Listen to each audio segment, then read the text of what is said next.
Assalamualaikum. My name is Dr. Kiran Halim. Today my topic of presentation is Myasthenia Gravis. Specific learning outcomes. By the end of this presentation, we will be able to know about what is the Myasthenia Gravis, its types, investigations, and management. Myasthenia comes from the Greek and Latin words meaning grave muscle weakness. Myasthenia gravis is basically an autoimmune disorder, and it is characterized by the weakness of the striated muscles and fatigability of the striated muscles. It's an antibody-mediated damage, and in which the destruction of the acetylcholine receptors is occurred, resulting in the impairment of the neuromuscular conduction, leads to weakness and fatigability of the skeletal musculature. There is no cardiac and involuntary muscle involvement, and it is 2 times more common in females than the male. In this picture, you can appreciate the normal neuromuscular junction and the neuromuscular junction in the Myasthenia gravis. These are acetylcholine.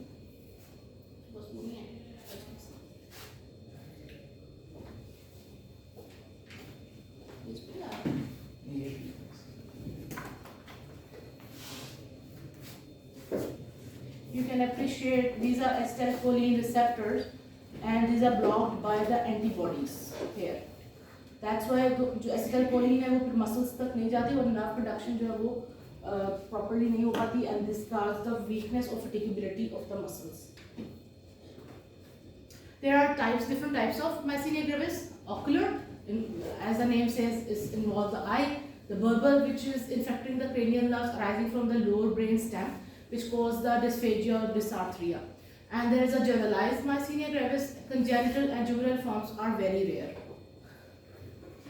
There is another form which is similar to the Myasthenia gravis called Lambert-Eaton myasthenic syndrome. It is similar to the Myasthenia gravis, and in this the antibodies are against the presynaptic voltage-gated calcium channels. And this is a paraneoplastic phenomena. Can anybody tell me what is the paraneoplastic phenomena?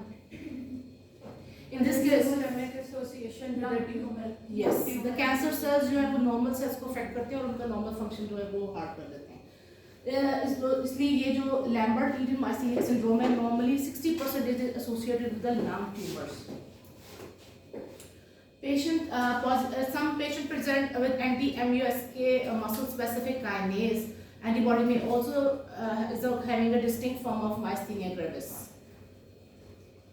Some drugs exacerbate the Myasthenia gravis, like antibiotics, ciprofloxacin, erythromycin, and in eye, जैसे हम beta blockers देते हैं, propranolol, timolol. These are the drugs which exacerbate the Myasthenia gravis symptoms.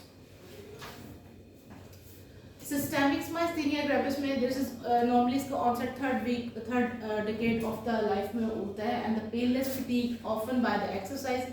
Patient may present with ptosis and diplopia. Muscles जो affects होते हैं वो limbs के होते हैं, extremities के, और उसमें wastage भी होना शुरू हो जाता है. और अगर bulbar symptoms हो तो उसमें dysphagia, difficult to eating, and dysarthria, difficult to speech, और इसमें breathing muscles बहुत rarely involved होते हैं. This is a picture showing peripheral weakness of arms or proximal legs muscles with the wasting and the lack of the facial expressions. एक condition Myasthenia crisis होता है जिसमें lung involvement होती है और इसलिए फेटल होती है, इसलिए इसको इमीडिएटली ट्रीट करना जरूरी होता है. Now the main topic is ocular myasthenia. Ocular myasthenia में ocular involvement जो Myasthenia gravis में 90% patients जो हैं वो ocular involvement के साथ होते हैं, और presenting feature 60% patient में Myasthenia gravis के patient में ocular symptoms are 60% featuring presentation. 2/3 have both ptosis and diplopia. इसका डोसेज जो है वो ग्रेजुअल होगा और एसिमेट्रिकल होगा. ये अगर एक आई ज़्यादा नीचे है तो एक थोड़ी कम होगी. एसिमेट्रिकल और बायलैटरल होगा. Worse at the day of the end of the day, worse on the prolong up gaze for 60 second. अगर पेशेंट को आप प्राइमरी पोजीशन से अप ये अगर ऊपर दिखाएंगे फॉर 60 सेकेंड तो फटीगेबिलिटी आ जाएगी. This picture showing fatigability. Initial upward gaze for 60 seconds, and then prolonged upward gaze के बाद आप उसकी left eye का ptosis आपको नजर आ रहा है. Cognitive side, इसमें क्या करते हैं, पेशेंट की प्राइमरी पोजीशन से उसे कहते हैं नीचे देखें, और उसके बाद उसको हम कहते हैं कि दोबारा प्राइमरी पोजीशन की तरफ देखें. तो इसमें ट्विचिंग आती है, या अप शूट आके पेशेंट दोबारा थोड़ी सी ट्विचिंग के बाद वहाँ पे स्टेबल हो जाता है. This is the cognitive twitch side. Cognitive lid twitch is the patient with myasthenia gravis when the patient's eyes are directed downward for 10 to 20 seconds, and the patient is then instructed to make a vertical second back to primary position. The upper lid elevate and either slowly begins to droop or else twitches several times before setting into the stable position. If one eyelid elevated manually as the patient looks up, the fellow eyelid shows fine oscillatory movements. Diplopia में होता है, इसमें normally frequently जो है vertical diplopia होता है, patient को any or all the extra muscles may be affected. Pseudo internuclear ophthalmoplegia होता है. Can do surgery. हम इस patient में अगर diplopia तो treat कर सकते हैं अगर stable हो जाए, patient की stable deviation हो जाए, and we can also give botulinum toxin injections, or we can do both. Patient may have nystagmoid movements and may be on the extreme cases. Myasthenia gravis should be considered in differential diagnosis of any oculomotility disorder that does not fit with the recognized pattern. Investigation सबसे पहले इसमें जो है ice pack test करते हैं. इसकी 75% sensitivity है और इसमें पेशेंट को आइस पैक देते हैं on the ptotic eye for 2 minutes.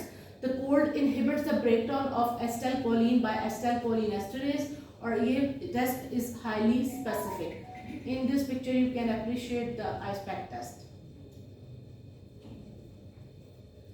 Other tests are antibodies testing. This testing is confounded by the recent 48 hours GA general anesthesia with muscle relaxant. सबसे पहली जो acetylcholine receptors एंटीबॉडीज हैं जो कि 90% systemic cases में present होती हैं, 50 to 70% in the ocular cases and rarely in the Lambert-Eaton syndrome. Muscle specific kinase antibodies present in 50% dose, जिसमें आपको acetylcholine receptors एंटीबॉडीज नहीं मिलती, उसमें normally MuSK एंटीबॉडीज होती हैं और it is less likely to have the ocular features and thymoma. Striated antibodies is against the contractile element of muscles, और ये 80 to 90% उन पेशेंट्स में होती हैं जिसमें थाइमोमा भी होता है, and 1/3 of those without thymoma, और ये जो है severe form of myasthenia gravis में प्रेजेंट होते हैं patient. Voltage gated calcium channel antibodies, as I already told you कि ये Lambert-Eaton syndrome में होती हैं. Now the other test is adrophonium tensilon test. इसकी जो सेंसिटिविटी है वो 85% है और it's basically short acting anticholinesterase हम देते हैं जो कि ट्रांजिट इंप्रूवमेंट करता है टोसिस में या मसल जो वीकनेस के अंदर. इट इज 95% सिस्टेमिक, और इसमें ये इंपॉर्टेंट बात है कि ये एक ऐसा टेस्ट है जो ब्रेडिकार्डिया कॉज कर सकता है और ये फेटल भी हो सकता है, और लेकिन रेयरली है पर कैन लीड टू डेथ, और resuscitation facility should be required before doing the edrophonium tensilon test. Method इसमें सबसे पहले पेशेंट को एट्रोपिन 0.3% IV देंगे to minimize the muscarinic side effect. Muscarinic means के स्मूथ मसल इफेक्ट्स होते हैं जैसे कार्डियक और आपकी रेस्पिरेटरी है, तो हम 0.3% IV इसको मिनिमाइज करने के लिए देते हैं. Then we give the 0.2 ml 2 mg edrophonium hydrochloride given IV. If improvement or adverse reaction तो हम टेस्ट को टर्मिनेट कर देते हैं. अगर हमें इम्प्रूवमेंट होता है तो इट मीन्स कि ये पेशेंट को मैस्टीनिया ग्रेविस है, और अगर एडवर्स रिएक्शन होंगे तब भी हम टेस्ट को टर्मिनेट कर देंगे. But अगर if you want to further continue, then we go for remaining 0.8 ml 8 milligram is given for 60 seconds if needed, and then we measure the pre and post measurement of the ptosis and squint and effects has chart के साथ. इसका effects जो है only for 5 minutes होता है जब हम ये inject करते हैं. Other investigations में electromyography, muscle biopsy रेयरली की जाती है. थोरेसिक इमेजिंग करते हैं, MRCT, CT, PET scan to detect the thymoma in 15% cases. जो थाइमोमा के पेशेंट होते हैं उनमें 30% पेशेंट्स को माइस्थेनिया ग्रेविस के साथ प्रेजेंट करते हैं. इंट्राक्रेनियल मैस और लंग ट्यूमर्स इन जैसे लैम्बर्ट-ईटन सिंड्रोम में, एंड थायराइड फंक्शन टेस्ट करते हैं रूमेटॉइड आर्थराइटिस के लिए, पर्निशियस एनीमिया और SLE के लिए जो ऑटोइम्यून डिजीजेस हैं. ट्रीटमेंट में हम इस पेशेंट को एंटीकोलिन एस्टरेजेस मेडिकेशन देते हैं जो पायरिडोस्टिग्मन है, और इसका एक्ट जो है ना 15 to 30 मिनट्स के लिए होता है और ये 3 to 4 आवर्स लास्ट करते हैं. 15 to 30 मिनट्स ऑफ में मैकेनिज्म एक्शन स्टार्ट हो जाता है and last for 3 to 4 hours. 30 to 60 milligram TID इसकी डोज है और long acting at night time है। मैक्सिमम डोज जो है वो 120 मिलीग्राम है। इसके भी साइड इफेक्ट्स है like diarrhoea, abdominal cramps, salivation. We give pyridostigmine combination with the steroids or immunosuppressive agents like azathioprine, plasmapheresis, IV immunoglobulins और thymectomy करते हैं, जो कि improvement 75% patients में देती है। Thank you.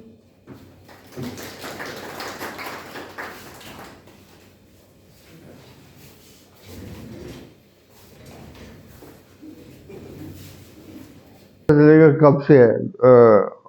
Anything else? History of variability and history of fatigability.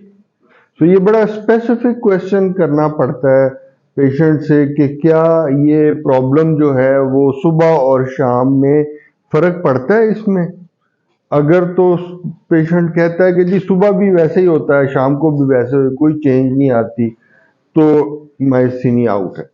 अगर patient कहता है जी शाम के वक्त ये प्रॉब्लम ज़्यादा हो जाता है, तो फिर आप सस्पेक्ट करते हैं। So history of variability of ptosis and fatigability, ये इंपॉर्टेंट चीज है। एड्रोफोनियम अवेलेबल है। इसको क्या कहते हैं एड्रोफोनियम टेस्ट को? Tensilon test. तो टेंसिलॉन टेस्ट हमारे हाँ हो सकता है कि नहीं हो सकता? मेडिकल स्पेशलिस्ट के नहीं, अवेलेबल है मार्केट में एड्रोफोनियम के नहीं? नहीं अवेलेबल, नहीं हो सकता। तो आपको पता होना चाहिए, ऐसे मरीज को भगाते रहे जी टेंसिलॉन टेस्ट करा के आओ, तो यह जब है ही नहीं अवेलेबल तो कहाँ से लाएगा वो। तो फिर उसकी जगह पे क्या करते हैं हम? एंटीबॉडीज करा सकते हैं, ठीक है। और ठीक है, प्रैक्टिकली जो हम करते हैं वो क्या करते हैं? माइस्थीनिया आइस पैक टेस्ट करते हैं और सक्सेनाइल कोलिन है, ये इनके पास एनेस्थेटिस्ट के पास अवेलेबल होती है, वो इंजेक्ट करते हैं और वो हम उससे देखते हैं प्रैक्टिकली टोसिस में और डिप्लोपिया में इम्प्रूवमेंट आती है या नहीं। तो अगर इम्प्रूवमेंट आती है आईवी इंजेक्शन से, तो इसका मतलब है माइस्थीनिया है। ये ज़हन में रखने वाली बात है। अच्छा, एक स्लाइड में उन्होंने लिखा है कि जी any neurological palsy. So patient third nerve palsy के साथ प्रेजेंट कर रहा है या फोर्थ नर्व के साथ कर रहा है या सिक्स नर्व के साथ कर रहा है या इंटरन्यूक्लियर ऑप्थेल्मोप्लीजिया के साथ कर रहा है, myasthenia can present in any form of palsy. ठीक है। सो जब भी हिस्ट्री है कि जी ये अभी मुझे महीने से 6 महीने से शुरू हुआ है प्रॉब्लम, कोई भी पालसी हो, तो आप माइस्थीनिया को जरूर कंसिडर करते हैं। सो टेबलेट का नाम क्या है जो हम देते हैं ट्रीटमेंट में?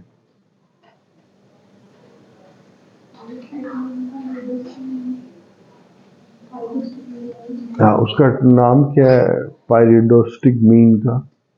एमिग्रा। सो अमेग्रा आप भी शुरू कर सकते हैं, डोज कैलकुलेट करनी पड़ती है।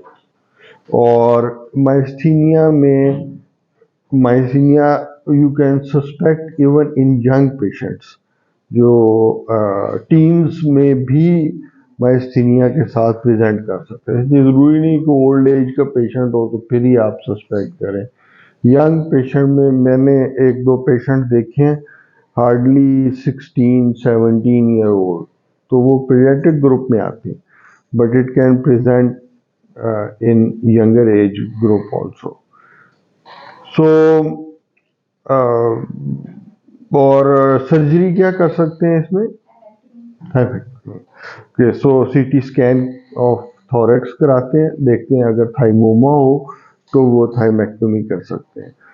और डिफरेंशियल डायग्नोसिस इम्पॉर्टेंट है। So any palsy we will suspect myasthenia gravis. और ऑकुलर और सिस्टेमिक में क्या फ़र्क होता है? What is the difference between ocular and systemic? When do you call it systemic and when do you call it ocular? हाँ जी doctor,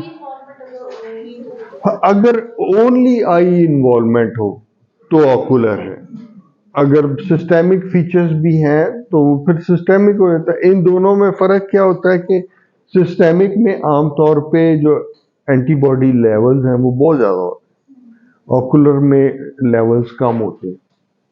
ठीक है, वो ज़्यादा प्रॉब्लमेटिक हो जाता है डायग्नोज करना जब एंटीबॉडी लेवल्स में इंक्रीज जो है वो लेस मार्क्ड है।